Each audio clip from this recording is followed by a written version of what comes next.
என்னைய வெளியே கிளம்பல. தூக்கு தூர வந்துட்டான்னு நினைக்கிறேன். உட்கார்ந்து இருக்க நம்மால் ஒருத்தனை ஏந்திரிக்க கூடாது.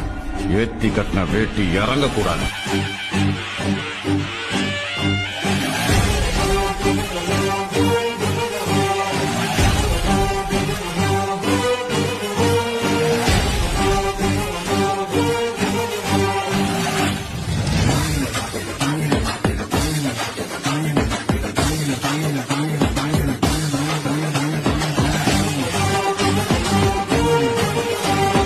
எதிர்க்கட்சி தலைவர்களுக்கும் என்னுடைய வணக்கத்தை தெரிவித்துக் கொள்கின்றேன்.